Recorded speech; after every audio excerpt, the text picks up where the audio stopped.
اللہ کے رسول صلی اللہ علیہ وسلم کی ہدایات ہمارے لیے زندگی گزارنے کا طریقہ ہے۔ اگر ہم چاہتے ہیں کہ اپنی زندگی کو خوشگوار بنائیں تو اپنے آپ کو علوم نبوت سے جوڑ دیں، وہ علم جو اللہ کے رسول صلی اللہ علیہ وسلم کے سینہ اطہر سے اس امت میں منتقل ہوا ہے اور آج سند در سند ہم تک پہنچا ہے۔ اللہ کے رسول صلی اللہ علیہ وسلم نے اپنی امت کو، اس پیاری امت کو بہت ہی زیادہ مبارک کام دیے ہیں، پیارے پیارے کام دیے ہیں، اچھے اعمال دیے ہیں۔ ایک چیز آپ صلی اللہ علیہ وسلم نے یہ ارشاد فرمائی، وَبَصَرُكَ لِلرَّجُلِ الرَّدِئِ الْبَصَرِ لَكَ صَدَقَةٌ، کہ تمہارا کسی ایسے آدمی کو راستہ دکھانا جو آنکھوں سے محروم ہے یا صحیح دیکھ نہیں سکتا، یہ بھی صدقہ ہے۔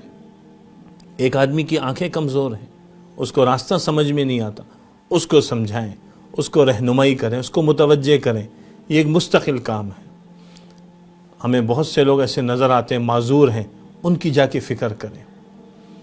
بعض ادارے ہیں جو ان معذورین کی خدمت کا اہتمام کرتے ہیں، کبھی ان کے پاس جا کے بھی بیٹھیں، کبھی ان کے بھی حال احوال سنیں، وقت نکالنا چاہیے اور ان سے جا کے ملنا چاہیے، تاکہ یہ جو ایک صدقہ ہے یہ بھی تو ہمارے سامنے آ جائے۔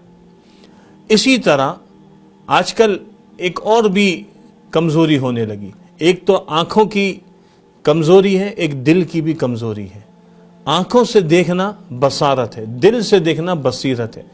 دل کی آنکھیں بھی صحیح ہونی چاہیے، بعضوں کے دل صحیح نہیں دیکھ رہے ہوتے، اس میں بھی کمزوری رہ جاتی ہے۔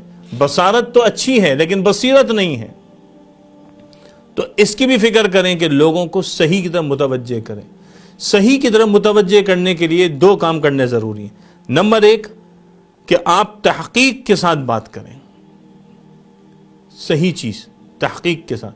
نمبر دو، آپ کے بات کرنے کا انداز بھی صحیح ہونا چاہیے۔ بات آپ کی صحیح ہے، انداز صحیح نہیں ہے تو بات آپ نے خراب کر دی، اور آپ کا انداز صحیح ہے لیکن آپ کی تحقیق غلط ہے، بات غلط ہے، تب بھی آپ نے غلطی کر دی۔ ہمارے استاذ حضرت مولانا فضل محمد صاحب دامت برکاتہم، وہ ایک دفعہ سبق میں فرمانے لگے کہ بعض احکامات بڑے سخت ہوتے ہیں، آدمی سنے تو آدمی بولے بڑا مشکل، تو اپنی نرم زبان سے اس سخت احکام کو جو عمل کرنا چاہتے ہیں اس طرح پیش کرو کہ فوراً عمل کے اوپر آ جائے۔ اور فرمایا کہ بعض اعمال ایسے ہوتے ہیں جو بہت ہی آسان اور سہل ہوتے ہیں، تو اپنی سخت زبان سے اس کو مشکل نہ بناؤ کہ لوگ بولے اتنا مشکل ہے۔ تو یہ تربیت ہے، یہ سیکھنے کی چیز ہے۔ اسی طرح بلا تحقیق آج کل ویڈیوز، خبریں، منظر نامے فوراً قائم ہو جاتے ہیں، اور سوشل میڈیا پہ جاتا ہے تو بس وہ شیئرنگ ہے، ہر آدمی لگا ہوا ہے، تو وہاں پر وہ جو بندہ دیکھ رہا ہے ممکن ہے کہ وہ چیز اصل نہ ہو، اس کا دیکھنا صحیح نہیں ہے، وہ ایک تصویر کو دیکھ کر پتہ نہیں کیا خیالات بنا دیے۔ ایک ہی تصویر ہے، آپ اس کے متعلق اگر بات کرنا چاہیں تو 10 رخ بنا سکتے ہیں، تو آپ اچھا گمان بھی تو رکھیں۔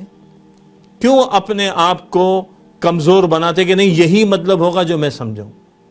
اس کو بیان کرتے ہیں اور پورا منظر نامہ قائم ہو جاتا ہے، اور اس کی وجہ سے معاشرے میں ایک انتشار پیدا ہو جاتا ہے۔ تو دیکھنا صحیح ہونا چاہیے، حقیقی دیکھنا بھی صحیح ہو، آنکھوں کا دیکھنا بھی صحیح ہو، دل کا دیکھنا بھی صحیح ہو، ہر موقع پہ دیکھنا صحیح۔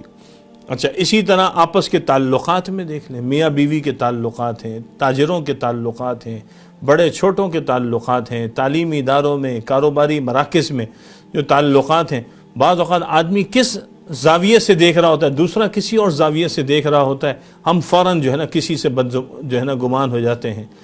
ایک ہی خبر ہمارے سامنے آتی ہے، ایک جگہ حادثہ ہوا، ایک خبر آئی، اس خبر کو ایک میڈیا فرنٹ سے لے رہا ہے، ایک اس کے دائیں طرف سے لے رہا ہے، ایک اس کو بائیں طرف سے لے رہا ہے، ایک پیچھے سے لے رہا ہے۔ اب ہر ایک کا زاویہ الگ ہے، تو کیا یہ کہہ سکتے ہیں کہ وہ غلط ہے اور وہ غلط ہے؟ نہیں، صحیح وہ ہے، لیکن جس نے ایک زاویے سے لے کر اس کی بات کی تو وہ ادھوری بات ہے۔ ایک زاویے سے اگر لی، اس میں بھی اگر اس نے پورا 25% لیا، چونکہ 4 جگہ ہیں تو 25% کا لیا تو 75 سے تو وہ خالی ہے۔ تو فوراً سے کسی بات کے اوپر ریئیکشن نہ کریں، تھوڑا تحمل کریں، برداشت کریں، اچھی تعویل اور تعبیر ڈھونڈیں اگر بن سکتی ہو۔ اگر اس کی زندگی اچھی ہے، اس کے معاملات اچھے ہیں تو اس کے لیے سوچیں اگر کوئی ایسا فرد آپ کو ملے. حالات کس کے ساتھ نہیں ہیں؟ سب کے ساتھ حالات ہیں، لیکن دیکھنے والے صحیح ہونے چاہیے. مسئلہ اس کا نہیں ہے کہ کیا ہو رہا ہے، مسئلہ یہ ہے کہ کیسے دیکھا جا رہا ہے. اور مسئلہ یہ نہیں ہے کہ کون غلط ہے، مسئلہ یہ ہے کہ اس کی اصلاح کیسے ہو رہی ہے. اصلاح کی جا رہی ہے یا تنقید کی جا رہی ہے. غور کریں کہ ہم کیا کر رہے ہیں. سوشل میڈیا پر سب سے قدیم اور سب سے ریلائبل برانڈ درسقرآن.com